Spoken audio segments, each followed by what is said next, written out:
자, 그럼 도출 과정을 보도록 하죠. 자, 보시면 A0, B0는 당연히 0이 돼야 됩니다. 왜 그러냐면 이 제로는 만기를 말하는 거죠. 만기가 제로인 시점은 당연히 이 채권의 가격은 페이스 밸류랑 같아야 돼요. 그죠? 근데 페이스 밸류는 1이란 말이죠. 근데 채권의 가격은 이렇고, 근데 얘가 1이 되려면 뭐와 관계없이 FT와 무관하게 1이 되려면 이 상수항도 0이 돼야 되고 얘도 반드시 0이 돼야 돼요. 그죠? 그러니까 A0도 제로고 B0도 제로가 됩니다. 그죠? 그리고 채권 가격은 우리가 매컬 변수가 없을 때도 보면 앞에다가 이상하게 마이너스 붙여놨잖아요. 굳이. 그죠? 그렇게 한 이유가 뭐냐면 이 채권 가격으로부터 만기 수익률을 도출할 수 있잖아요. 만기 수익률을 알면 채권 가격을 아는 거고 채권 가격을 알면 만기 수익률을 압니다. 그래서 만기 수익률과 채권가의 관계 어딨죠? 있었는데 그죠? 있습니까? 그죠? 여기 있습니다. 그죠? 그러니까 이제 채권 가격과 만기 수익률 간의 관계로부터 얘를 알면 얘를 알고 얘를 알면 또 얘를 압니다. 그래서 이 만기 수익률도 그 A타워, B타워, FT로 표현할 수 있어요. 그걸 표현하면 이렇게 이제 이렇게 선형이 되는 거죠. 선형이 되는데 여기 보시면 여기에 마이너스가 있기 때문에 여기 마이너스랑 여기 마이너스랑 해서 결국적으로 플러스가 돼요. 그래서 만기 수익률은 이제 이런 이제 팩터의 선형 함수 되는데 이때 이제 인터셉션과 이 슬롭 코에피션트를 이제 양수를 만들어 주기 위해서 미리 여기다가 마이너스를 붙여 놓는 거예요. 그냥 편의상 그렇게 한 겁니다. 한 거고. 자, PT 타우는 다시 이렇게 표현할 수 있다는 사실을 알고 있고, PT 플러스 1, 타우 마이너스 1. 그러니까 다음 시점에 채권의 가격은 이제 만기가 타우 마이너스 1이고, 시점은 T 플러스 1이고, 그때 가격이 이렇게 되겠죠.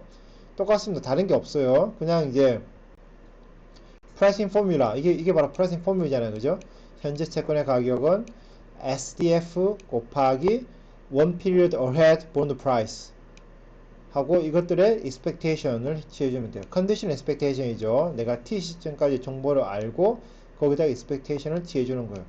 이거는 다르게 하나도 없습니다. 그래서 이게 매크로 변수가 있든 없든 그 SDF랑 똑같죠. SDF 그대로 넣어주고 그 다음에 t 플러스 이 시점의 채권의 가격 요거 그냥 그대로 다시 여기다 넣어준 겁니다. 넣어준 거고 exponential 있으니까 exponential끼리 합쳐준 거고요. 그죠?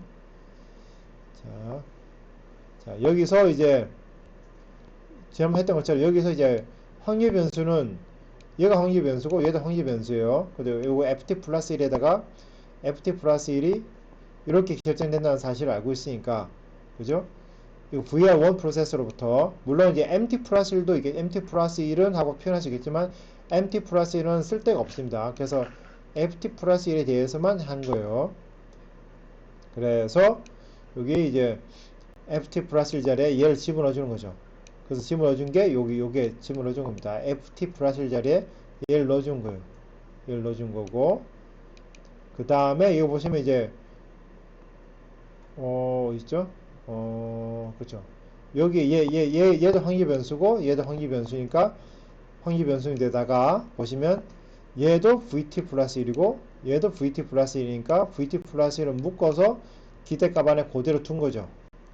그래서 VT 플러스 1이 있으니까 이게 마이너스 람다 T 프라임 있고 요 VT 플러스 1인데 곱한 게 마이너스 비타 마이너스 1 프라임에 L 있으니까 얘 있는 거고 그 나머지는 다 expectation 밖으로 다 빼준 겁니다. 그죠? 그 프로세서가 똑같죠? 다른 게 하나도 없습니다. 다른 게 하나도 없어요. 그리고 그 다음 뭐 했습니까? 얘의 expectation만 계산하고 얘 expectation을 계산하면 또 얘도 이제 exponential 나오고 그 exponential 나오면 여기다가 곱해주고 곱해주면 그 다음에 정리를 하는 거죠. 그 전에는 어떻게 정리했습니까? ft의 개수로 정리하고 그 다음에 상수항으로 정리하고 정리했죠. 똑같이 할 겁니다. 그리고 얘의 기대값은 로그 노멀의 기대값이니까 로그 노멀 공식 거기다 넣어준 거죠. 이것도 똑같습니다. 다른 거 하나도 없지. 이거는 다른 게 하나도 없습니다.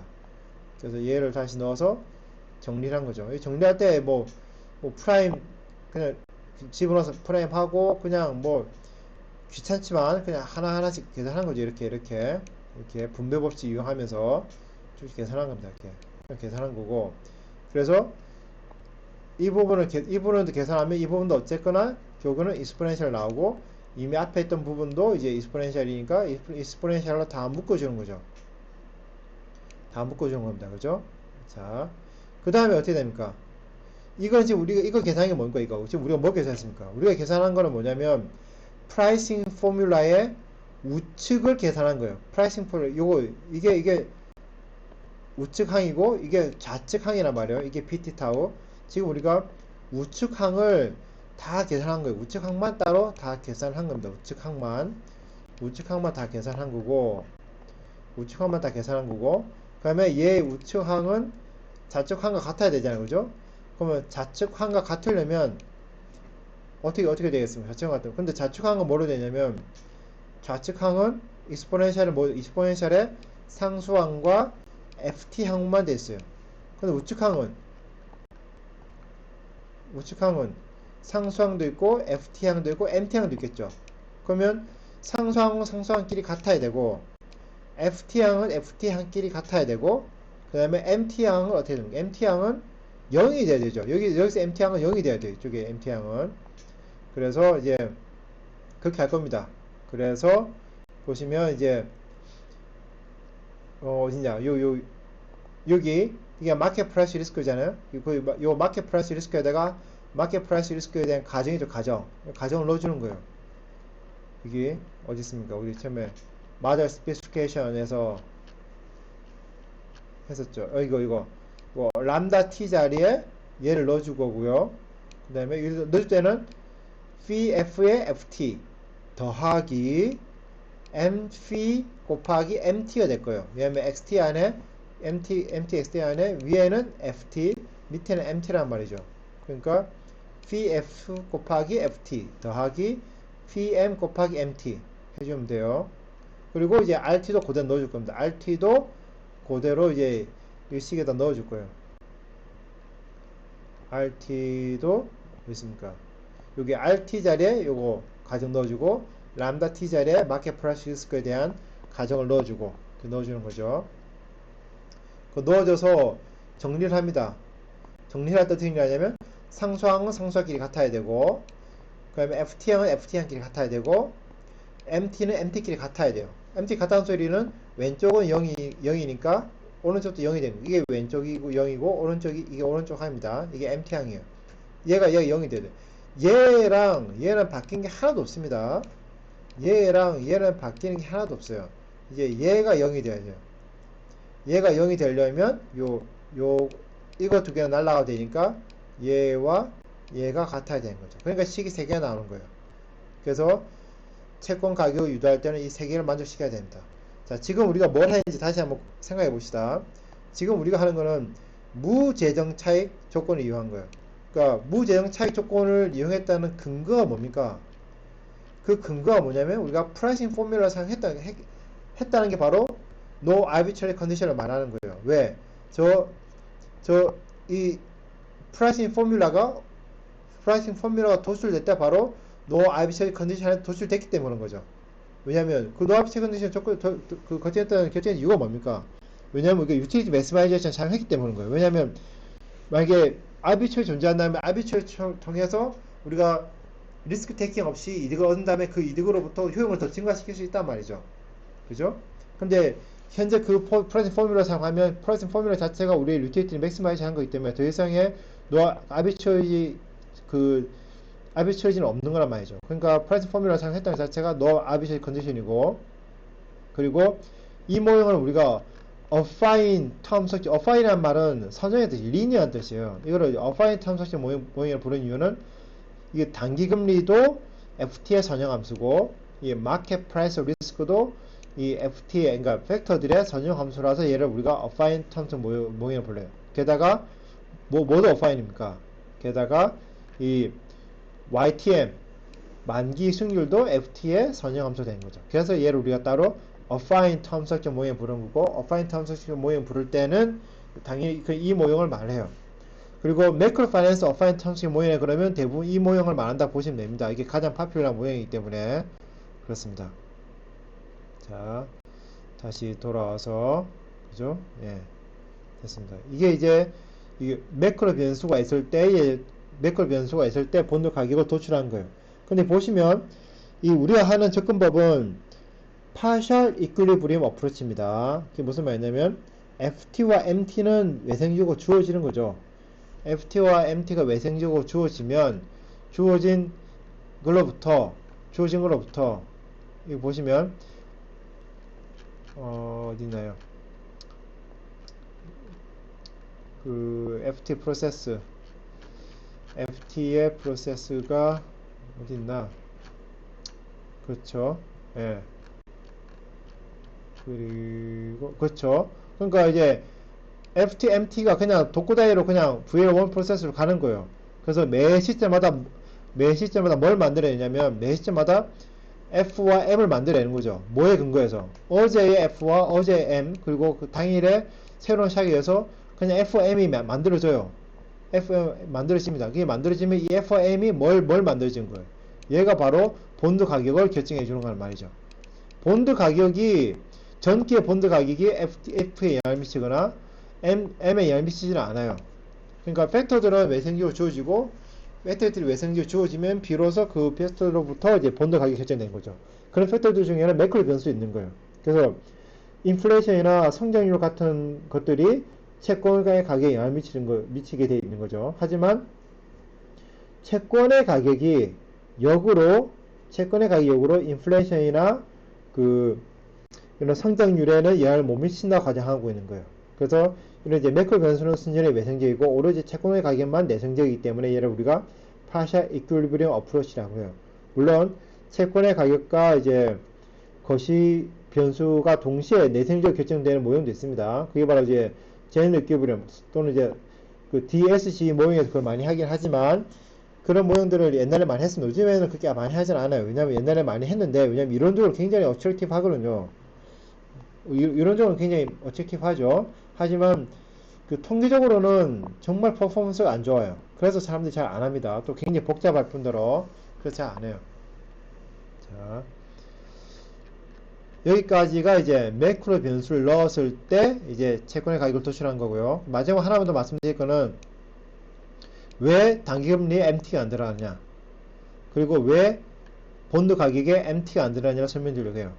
이걸 우리가 뭐냐면, 이걸 우리가 스패닝 하이퍼시스라고 그래요. 스패닝 하이퍼시스라고 부르는데, 이게 뭐냐면 현재의 채권의 가격은 현재 채권의 가격, 그러니까 만기가 다는 채권의 가격은 현재 그 FT들로만 결정된다 소리예요. 이게 FT는 이제 채권 시장에 있는 팩터잖아요. 그죠? 매크로 변수 제외한 채권 시장에 있는 팩터잖아요. 이게 무슨 말이냐면, 내가 만기가 1년짜리, 2년짜리, 3년짜리, 뭐 5년짜리, 10년짜리 있을 텐데, 내가 뭐 5년짜리든 10년짜리든 얘들의 가격은 다른 채권의 가격을 알면 다 된다는 소리예요. 그러니까 같은 시점에서는, 현재 시점에서 다른 채권의 가격을 알고 싶으면, 현재 시점에서 다른 만기의 채권의 가격을 알고 싶으면, 특정 만기의 그 채권의 가격을 알고 싶으면 다른 만기의 채권의 가격으로 그걸 도출할 수 있다는 소리예요. 그러니까 다른 매크로 변수가 만기가 다른 어떤 채권의 가격에 영향을 미치는 게 아니라는 소리예요. 그러니까 정보가 없다는 소리입니다. 왜냐하면 현재 1년짜리 채권을 보유한 사람도 있고 2년짜리 채권을 보유한 사람이 있을 텐데, 이거는 무제한 차익 거래에 의해서 결정된 거기 때문에, 뭐 1년짜리 채권 가격에 있는 모든 정보가 이미 2년짜리 채권에 다 있는 거예요. 그러니까 2년짜리 채권이 얼마고 3년짜리 채권이 얼마고 4년짜리 채권이 얼마인지 알고 싶으면, 다른 만기 채권의 가격을 가지고 뭐 3년짜리 4년짜리 채권 가격을 얼마든지 우리가 리프로듀스 할 수 있는 거예요. 그러니까 새롭게 그냥 모델링, 뭐라 그러잖아요. 이거를 파이낸스에서는 우리가 레플리케이트 한다 그러거든요. 레플리케이트 할 수 있다고 가정하고 있는 거예요. 그러니까 이미 내가 특정 특정 만기의 채권의 가격들을 알고 있으면, 다른 만기의 채권의 가격도 다 그 채권의 가격만으로 도출할 수 있다는 게 스패닝 하이퍼시스입니다. 그래서 이제 현재 채권의 가격은 FT에서만 결정된다고 가정을 하는 거예요.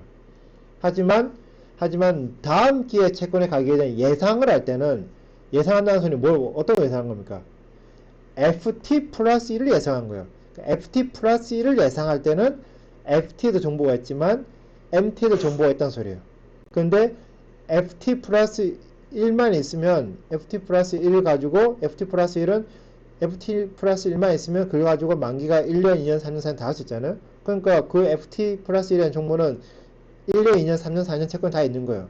1년, 2년, 3년, 4년 채권의 가격을 알고 있으면 그걸 가지고 5년, 6년, 7년, 8년 다 할 수 있는 거죠. 왜냐하면 1년, 2년, 2년, 3년, 4년 채권에 있는 안에 이미 FT에 대한 정보가 다 있기 때문에 그 FT를 가지고 5, 6, 7, 8년, 5, 6, 7, 8, 9년, 10년, A는 어떤 만기의 채권의 가격도 다 도출할 수 있다는 겁니다. 이게 바로 스페닝 하이포테시스예요. 그래서 이 모형은 매크로 파이낸스 모형 중에 이 모형은 가장 맞서는 이 모형은 스페닝 하이포테시스를 가정하고 하는 겁니다. 물론 그 가정하지 않고 단기금리가 여기 MT의 함수라고 해도 돼요. 함수를 해도 됩니다. 그때는 이제 여러가지 좀 해석상의 문제들이 발생해요. 그거는 나중에 추정을 할 때 이제 따로 설명드리겠습니다.